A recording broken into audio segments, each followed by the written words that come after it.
Bonjour à tous, j'espère que vous allez bien. Bienvenue sur PVE, épisode numéro 7. Ce podcast où nous partageons le témoignage de nouvelle naissance des disciples du Seigneur Jésus-Christ, des hommes nés de nouveau, ceux qui ont reçu le Seigneur Jésus-Christ comme Seigneur Sauveur. Aujourd'hui, nous recevons une amie spéciale, la sœur Harmonie, qui va nous présenter son témoignage de nouvelle naissance. Bonjour Madame Harmonie, comment vous allez? Bonjour frère Boris, je vais très bien et chez toi. Ça va aussi, veuillez vous présenter au public. Bonjour cher public, j'espère que vous allez très bien aussi. Alors je suis la chanteuse Harmonie. Je m'appelle Célie Arossi, FIFA mais Harmonie. Et ce matin, je suis là pour partager mon témoignage avec vous. Et j'espère que ce témoignage vous fera du bien dans le nom de Jésus. Alors, parlez-nous un peu de vous, de votre enfance, de votre adolescence du point de vue spirituel. Du point de vue spirituel, je suis née dans une famille chrétienne. Je suis née dans une famille chrétienne où maman allait à l'église, mais papa n'allait pas vraiment à l'église. Papa était un peu plus dans l'occultisme. Et il y a eu tellement de batailles, tellement de choses qui se sont passées. Mais moi-même, j'ai vécu principalement avec ma maman. Et on allait quand même à l'église. Depuis toute petite, j'allais quand même à l'église. On allait à l'église avec papa et maman. Et tout allait bien quand même. L'église catholique ou bien l'église évangélique? De base, c'était l'église évangélique. Mais il y a eu des moments où j'ai été un peu dans l'église catholique parce qu'on était dans un endroit où mes parents et moi ne pouvaient pas aller à l'église ensemble. Et donc, j'accompagnais des frères et des sœurs pour aller à l'église catholique. Voilà. Alors, à quel moment, à quel âge avez-vous reçu Jésus-Christ comme Seigneur et Sauveur? J'ai reçu le Seigneur Jésus-Christ comme Seigneur et Sauveur à l'âge de 14 ans. J'étais encore en classe de 3e. Voilà.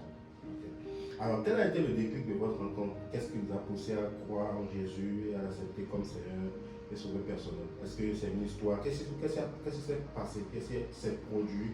Qu'est-ce qui a entraîné cette croyance en Jésus-Christ? Particulièrement, j'ai grandi dans une famille décomposée où mon père, il était un peu dur de comportement et je ne me sentais pas aimée. Depuis très petite, je ne me sentais pas du tout aimée. J'avais l'impression que mes parents ne m'aimaient pas, mon père n'aimait pas. Encore que mon père qui était vraiment dans l'occultisme, en fait, maman s'est remariée. Et mon père, mon vrai papa qui était dans l'occultisme, il a abandonné ma maman de l'autre côté. Donc, il s'était passé tellement de choses et les choses qui se passaient, c'était au point où j'avais l'impression que je ne me sentais pas aimée. Mes parents ne m'aimaient pas et au point où je me disais même que c'est parce que j'étais un enfant qui n'était pas digne d'amour que mon papa m'avait abandonné. Et quand j'ai grandi, c'était les disputes entre papa et maman et je ne me sentais pas à l'aise, je ne me sentais pas aimée, je vivais dans la dépression et il y avait beaucoup de choses accumulées. En temps, mon père écoutait les enseignements du pasteur Yvan à la télé. Les enseignements, il avait appris que ICC était à Cotonou et donc mon père avait dit voilà, à partir d'aujourd'hui, tout le monde ira à ICC. Celui qui était dans l'occultisme, bien sûr? Non, celui avec qui ma maman s'est remariée. Okay. Et donc un jour, un mercredi soir, on était parti à ICC et c'était lors de la formation 101. Lors de cette formation, le pasteur Yvan parlait de l'échange divin qui a été effectué à la croix.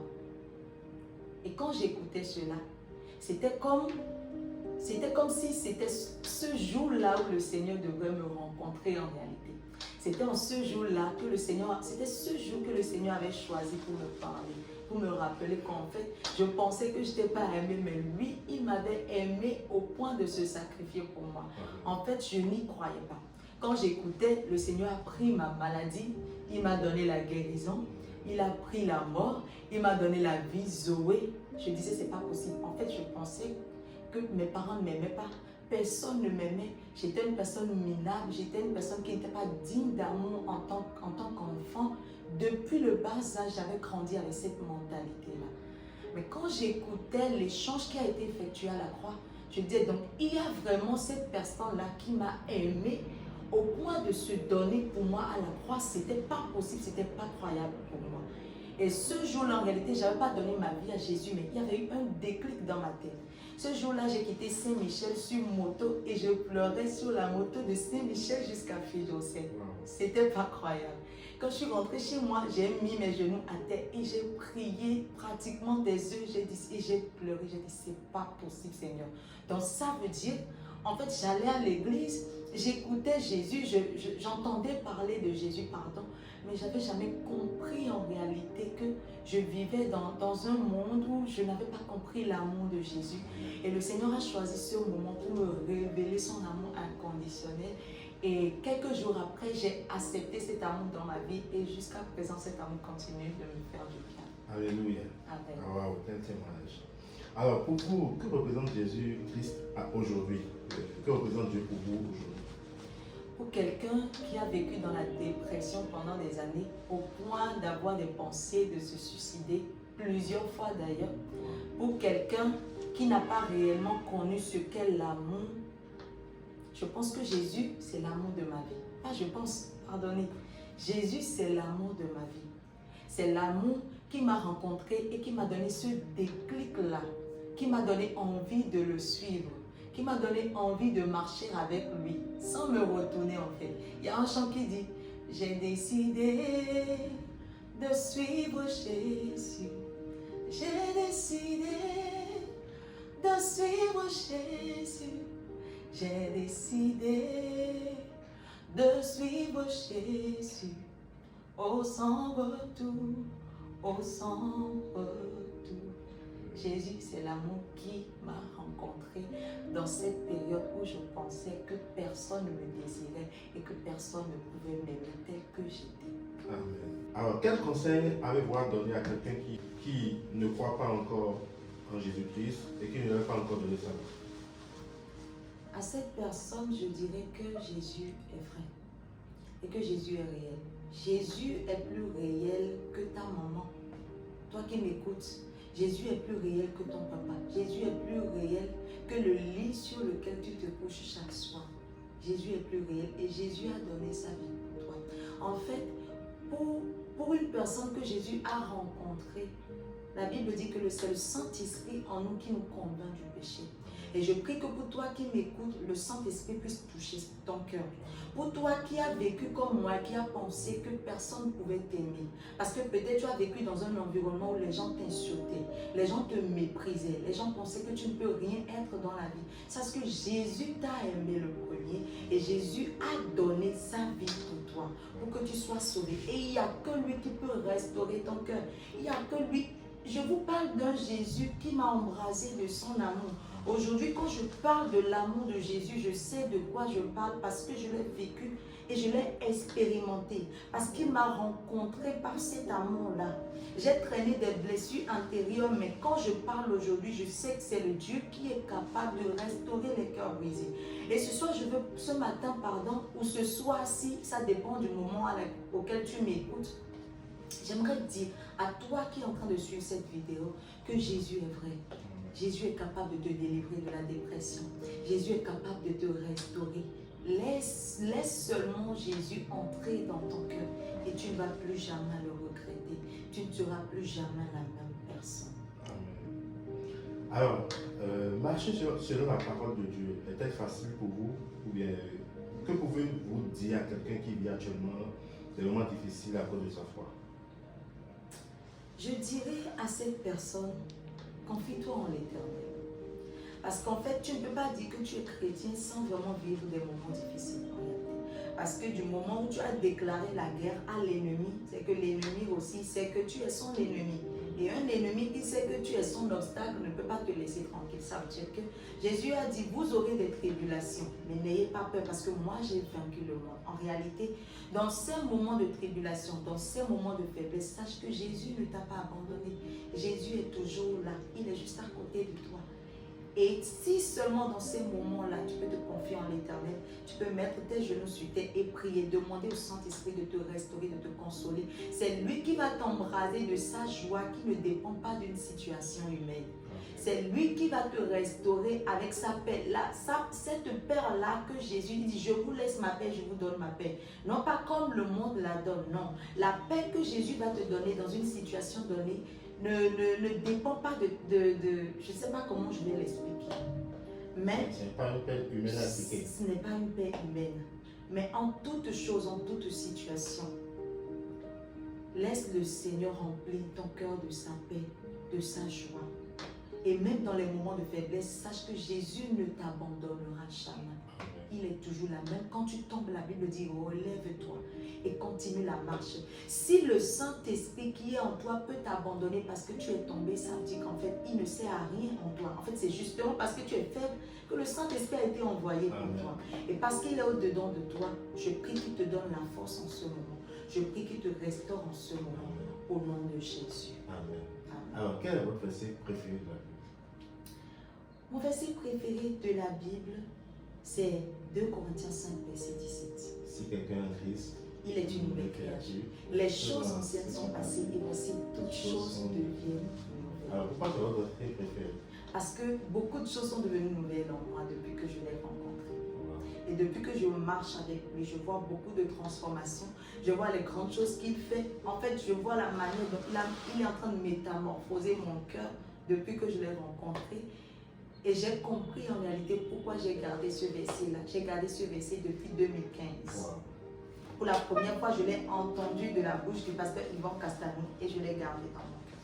Les choses deviennent nouvelles. En réalité, les nouveautés dont on parle sont dans notre esprit. Mais à chaque fois que tu t'approches du Seigneur, tu te consacres à lui, il fait ressortir les trésors qui sont cachés en lui et qu'il a besoin que le monde voit en toi. Alléluia. Amen. Alors, j'ai un verset pour vous. Vous allez me dire ce que vous en pensez. D'accord. 1 Corinthiens 15, 51. Okay. Voici, je vous dis un mystère. Nous ne mourrons pas tous. Nous tous serons changés en un instant, en un clin d'œil, à la dernière trompette. La trompette sonnera.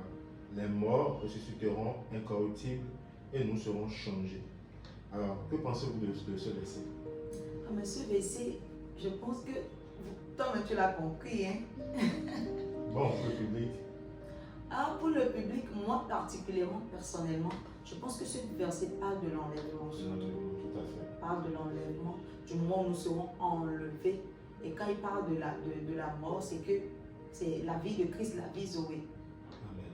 La vie de Jésus-Christ que nous expérimentons déjà dès aujourd'hui, à partir du moment où tu as reçu le Seigneur, tu expérimentes déjà sa vie. Et cette vie-là ne tarit jamais, ne s'épuise jamais. Amen. Amen. Ça veut dire que vous croyez à l'enlèvement? Bien sûr. Ok. Alors, qu'est-ce qui vous fait croire que l'enlèvement est réel? Je crois que l'enlèvement est réel parce que Jésus l'a dit. Jésus a dit, il reviendra chercher ce qui lui appartient. Moi, je lui appartiens. Je sais que je suis enlevé. Je suis déjà assis dans les lieux célestes en Jésus-Christ. Amen. Amen. Alors, parce que beaucoup de personnes, et de chrétiens et de non-chrétiens trouvent vraiment que l'enlèvement c'est quelque chose qui est humainement n'est pas explicable, ça relève un peu de la folie. Donc c'est pourquoi nous allons essayer de parler de ce verset. Alors, quel est votre mot de fin à tous ceux qui nous regardent? Je dirais merci à toutes ces personnes qui me suivent, qui m'encouragent, qui ont regardé cette vidéo.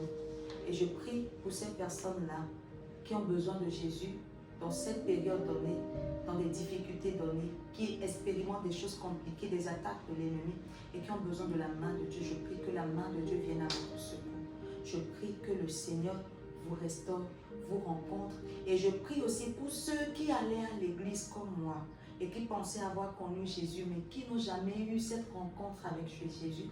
Je prie de là où vous êtes que le Seigneur vous rencontre, que le Seigneur vienne à votre rencontre et qu'il y ait ce déclic-là, qu'il y ait ce changement-là dans votre vie, que vous ne soyez plus jamais la même personne. Au nom de Jésus. Amen. Amen. Alors, merci de nous avoir suivis aujourd'hui. La sœur Amaury qui nous raconte son témoignage de naissance, comment elle vivait la dépression. Elle pensait que personne ne l'aimait, mais le Christ l'aimait déjà, l'avait déjà aimé. Avant qu'elle ne vienne sur terre, Dieu l'avait aimé et a accepté de changer sa vie comme elle. Et nous disons à toute personne qui veut aussi expérimenter l'amour du Seigneur, c'est le moment pour vous. Joignez-vous à nous, nous allons faire une prière ensemble pour que vous puissiez recevoir le Seigneur Jésus-Christ comme Seigneur Sauveur et vivre de son amour. Comme elle a dit, Jésus-Christ est réel, il est aussi réel que votre lit, aussi réel que vos parents. Et je sais que si vous désirez avec un cœur sincère, avec un cœur volontiers, il est là pour manifester son amour dans votre vie. Nous allons prier ensemble. Père Céleste, merci. Merci pour la grâce que tu nous accordes ce soir. Merci Seigneur. Nous prions que toute personne qui écoute ce soir te reçoive. Nous prions que toute personne qui écoute ce soir reçoive ton amour. Amen. Nous prions que toute personne qui écoute soit touchée par ton amour. Tu as dit dans ta parole, si vous confessez de votre bouche que c'est Jésus-Christ, et si vous croyez dans votre cœur qu'il est mort et ressuscité pour vous, vous serez sauvés. Nous allons dire ce soir à toute personne qui désire le recevoir, faites cette prière avec moi. Merci Seigneur pour ma vie. Aie pitié de moi Seigneur et lave-moi par ton sang. Je crois que tu es le Fils de Dieu. Je crois que tu es mort pour moi, pour mes péchés. À partir d'aujourd'hui, je veux vivre ton amour. À partir d'aujourd'hui, je veux expérimenter ton amour. Seigneur Jésus, inscris mon nom dans le livre de vie, afin qu'à ma mort, je puisse te voir avec joie. Afin qu'à l'enlèvement, je puisse être enlevé. Seigneur Jésus, je veux vivre avec toi dans la vie céleste. Au nom de Jésus de Nazareth, nous avons prié. Amen.